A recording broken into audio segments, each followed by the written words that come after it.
Hello Team 2 and welcome to Friday's learning. Okay, it's the last day of the week, it's the weekend coming up and you are doing brilliantly and I am sending my love through the screen to you. Let's get busy. Liz's. Okay, so remember, I thought it'd be more helpful to have the questions, STEM sentences and the questions on this one because it's some tricky stuff. So put the ticks in the table to show which sentences are true and which are false. So in each of the gaps that I've created here, we're going to be popping true or false. True or false, okay? So in Pillow, I wonder how Mrs. Mullen is saying it and if we've been saying it the same. In Pillow, players try to find hidden items. Is that true or is that false? So you're going to do the sentence then. It is true or false that in Pillow, players try to find the hidden item. And then in Statues, one child shouts, freeze. So it is something true or false that in Statues, one child shouts out freeze. In Oot Niche, players must stand very still. It is true or false that in Oot Niche, players must stand very still. And the last one, in Kangaroo Skipperoo, the game is all about luck. It is true or false that Kangaroo Skipperoo is about luck. So let's have a look at the next page, and I put the sentence stems and the page there. So have a pause here, have a look in the text. It's the text that we looked at in detail yesterday as well. So have a look here and let's see if you can answer those sentence stems with true or false. So pause me here and let's get busy with that.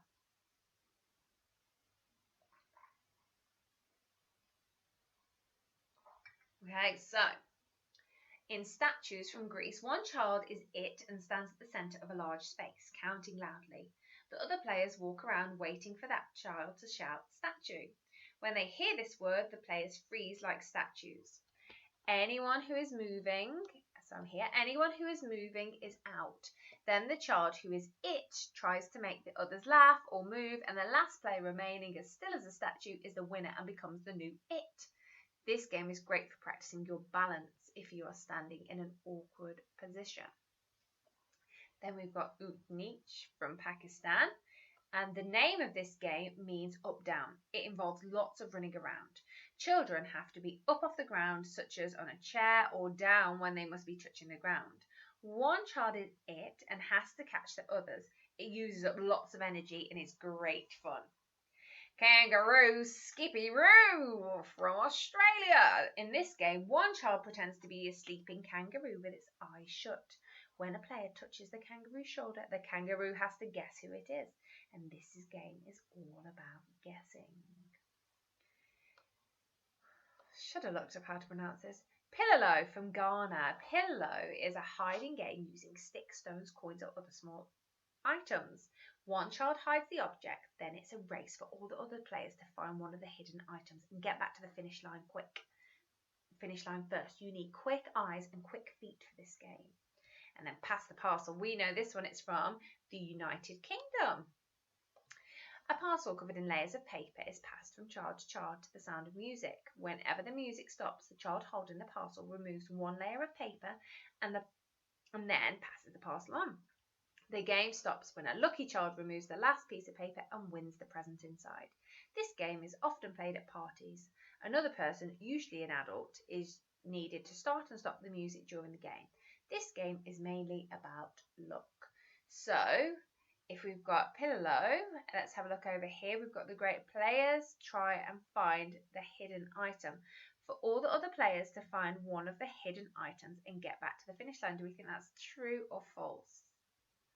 Okay, so then we're going to have a look at Statues. So let's go over to Statues, which is over here. One child shouts freeze. So we've got to scan through here to find the word freeze. Okay, we're waiting for that child to shout statue. When they hear this word, the players freeze. So does one child shout out freeze in Statues? In Oot Niche, we've got players must stand very still. So let's have a look. This game means up down. It involves lots of running around. So does that mean that players must stand very still? And is true or false that kangaroo skippy-roo is about luck? So let's have a look at kangaroo skippy-roo over here. So is it about luck? It says when a player touches the kangaroo's shoulder, the kangaroo has to guess who it is. This game is all about guessing. Let's have a look what we think. So it is true that Pilo players try to find a hidden item. It is true that in statues one child... Is it true that one child shouts freeze? That's false, isn't it, Mrs. Upton? Come on. It's false. They don't shout. I'm not going to do a horror show of right and false. It's false. They don't shout freeze. They shout statue. It is false that each players must stand very still because it involves lots of running around. And then I've put it is true that kangaroo skippy-roo is about luck because I thought that luck and guessing are the same thing. If you guess something, it's good luck as to whether you get it right or whether you get it wrong. But it could be false. Come back to me. Come back to me on that one. Because Pass the Parcel is definitely about luck. Is kangaroo skippy-roo about luck? Whoops. Don't forget to go do your TT Rockstar action, guys. I'm getting better and better at having a look at it, so I can see those of you that are really nailing it. So well done if you know that is you. I can see you, and you are doing awesome. Let's have a look at our maths. Okay, we're going to do some quick fire Friday stuff like we do in school. I want you to have a look for the easy maths. I want you to try and figure out where you can strip numbers apart, where you can see number bonds, where you can find the easiest way to do the maths, the most efficient way. We like to be lazy in maths. If we can see little shortcuts, it's a good thing, isn't it? So have a look at the arithmetic. So we've got some addition, some takeaway, and then we've got some finding the difference as well. And then we've got 3 calculations, a multiplication, a divide, and a multiply. So get busy with those and in one moment. And then the first question, put a circle around the largest number. So out of the 2, there's either going to be a green or a red number that is largest. So in your book, you can write both numbers and then you can put a circle around the number that is the biggest. So 1, 2, and 3, and put 2 numbers for each and draw a circle around your biggest number. So pause me here and we'll have a look at the answers in a minute. Pause me now. Okay, let's have a look. So how did you do? Did you drag apart your numbers for 14, take away 14 plus 23? Did you drag them apart? Did you add your 1s? Did you add your 10s? How did you do 26 take away 11? You can definitely take 1 away from your 6 ones, so you could stack it up, or you could find the difference, but your difference goes a bit high, doesn't it? So 15 is quite high. And the same with 12, starting at 12 and getting up to 28. I would have done a number line for those, but how did you do? If you got them incorrect, where did you go wrong? Go back and have a look at the strategies used. Did you miscount? Are you 1 off? Did you miscount for 1? Can you see where that miscalculation is? Have a look. Then we've got 10 times 6 is 60. 60 divided by 10 is 6. And then 8 times 2, so 2 groups of 8 is 16. And then we haven't put our circles, so we will put our circles here. So put a circle around the largest number. What's bigger, 50 or 48? 48, 49. 50 is the larger number, so larger means bigger. I hope you got that. So 77 or 81, 77, 78, 79, 80, 81 is the bigger number. And then 78, 79, 80, 81, 82, 83, 84, 85, 86, 87. How did you do? Now, we're going to be having a look at the scales. Now, these scales are tricky to read. I'm going to go through which numbers they are. So this here is a 4 and a 0, 40. This here is, you can see that one a little easier, is a 45.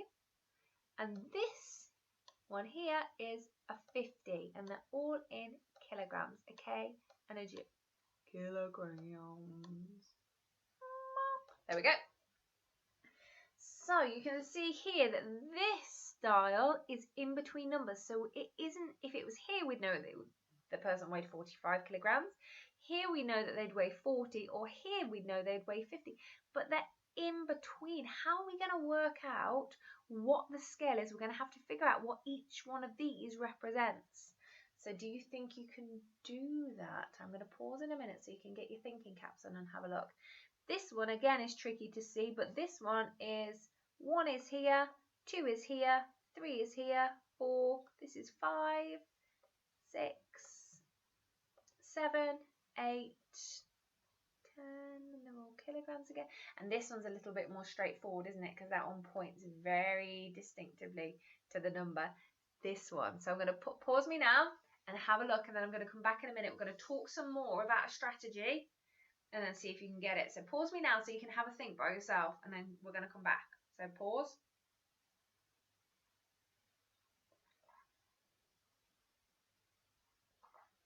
Okay. So we've got here 40, and we've got to get to 45, which is our next number. How many little dividers have we got here? We've got 1, 2, 3, 4, 5, and we're going from 40 to 45, and we've got 5 little markers here that tells us that, and then the same again. So we're going from 45 to 50, and we've got 1, 2, 3, 4, and we've got, there's 5 jumps from our number to our next number. So it's almost like a curved number line, isn't it? What am I going up in every time I'm going up in? 5. So if this is 40, this will be 41, 42, 43, 44, 45. Does that help you get to your number that this one is pointing to? Let's have a look what the bag weighs, because that's much easier, isn't it? Each of these goes up in 1, 2, 3, 4, 5, 6, 7, 8, 9 kilograms. And then the person weighs 45, 46. What's it landed at? 47 kilograms. Oh, Mrs. Smuntler's done the wrong way round. So the bag weighs 9 and the person weighs the 47. Just have a little squiffy round, can't we? No probs. Okay. Let's have a look here. What is the mass of 2 red bags? Which is heavier, the red bag or the green bag? And explain your reasoning. So I want you to have a look at these. I want you to have a think about how much the scales are showing that they weigh. And then think about how much that green bag weighs. So you can figure out this red bag by looking at how much it weighs here. So we've got 5, 10, 20, and then 0. So there's 2 on there. And then have a look here. So there's 3 bags on this one. And what does the scale show you? So which is heavier, the red bag or the green bag? Pause me here while you have a think. Has the weight changed? How much do 2 red bags weigh? They weigh, it's a 15 hiding under there. They weigh 15 grams probably. And how much do the 1 red and the 2 green equal? 15 grams. So which is heavier, the red or the green? 2 red bags is 15 kilograms. Oh,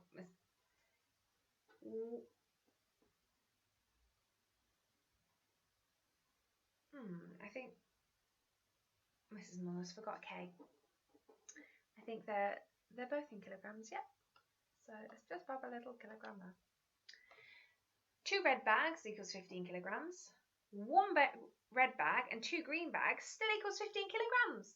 So 2 green bags weigh the same as 1 red bag. So the red bag is heavier than the green bag. So if you've got 2 of the greens and they still equal the same as the red, then the red bag must be heavier. Did you get that too? Okay, let's move on to our grammar. So use the word bank to build 2 contractions and use them to complete the sentence correctly. So, something these flowers beautiful. Something these flowers are beautiful.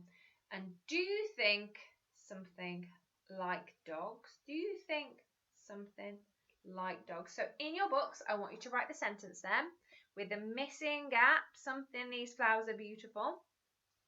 And I want you to think about which two words you can use from the bottom to squish together to put into one word, one contraction, and add it to your sentence. So I'm going to have two sentences, each with contractions written into them, please.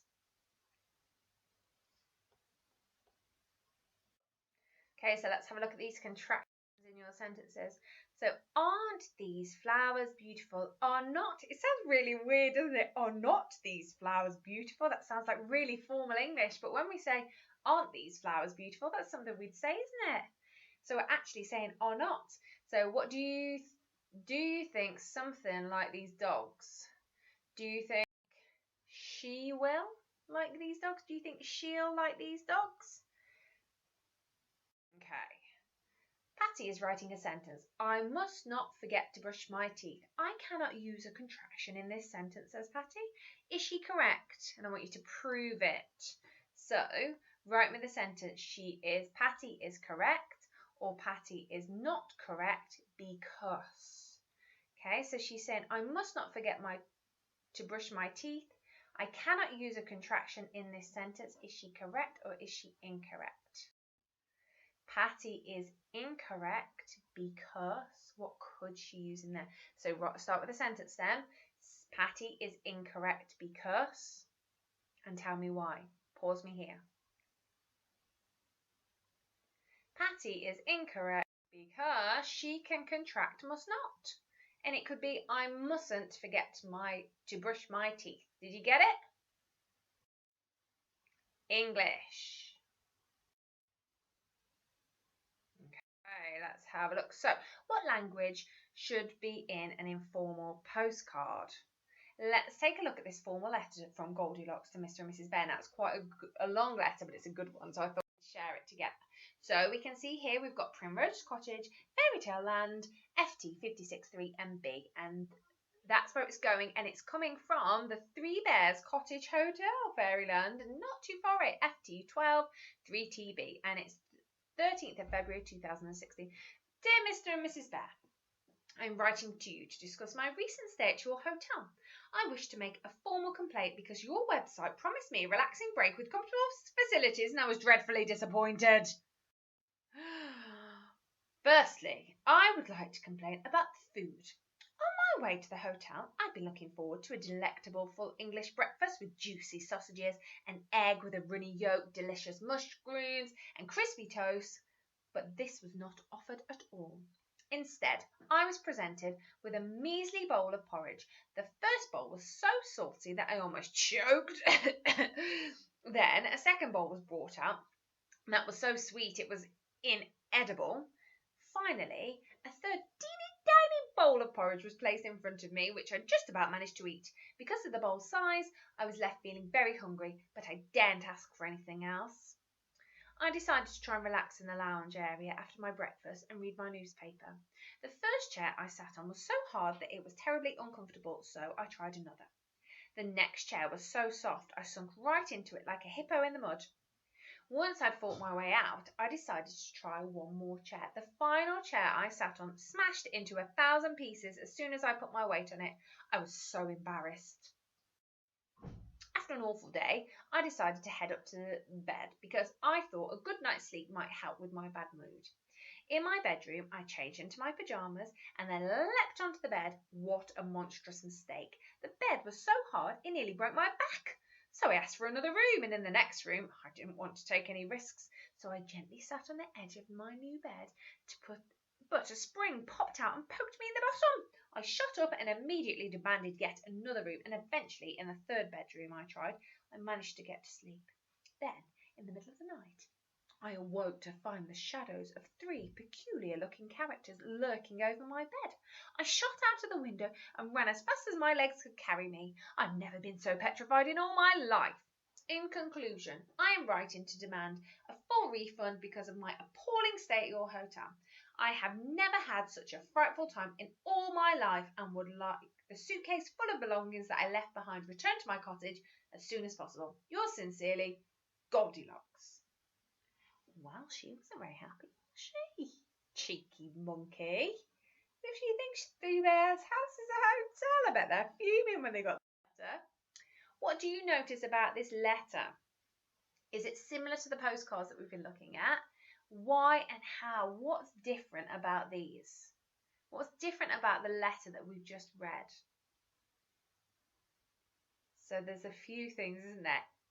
The length, it's very long, it's very wordy, it goes into great detail on lots of things.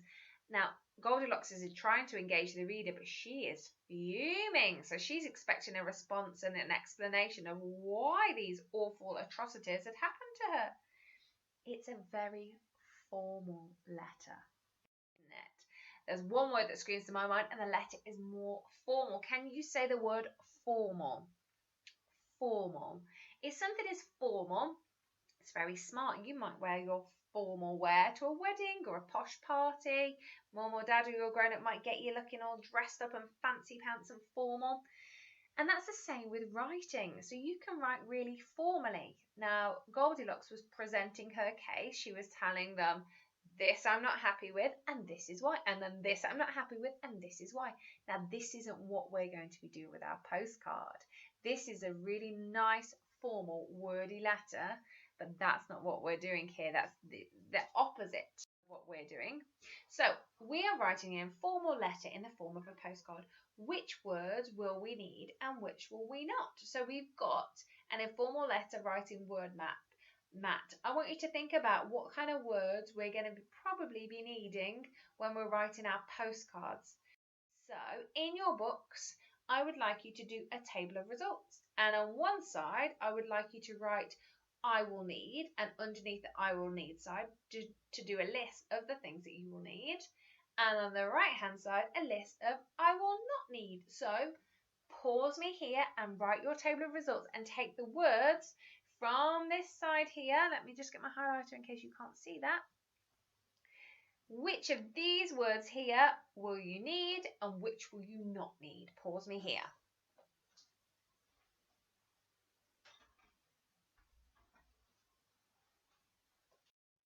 Okay, so my results look like this. I haven't got all the words because I ran out of space, but I will need dear, love and from, and I will not need the more formal Mr. and Mrs. Yours sincerely, yours faithfully, because I know who I'm writing to. Okay, it's going to be a chilled out love from Mrs. Upton.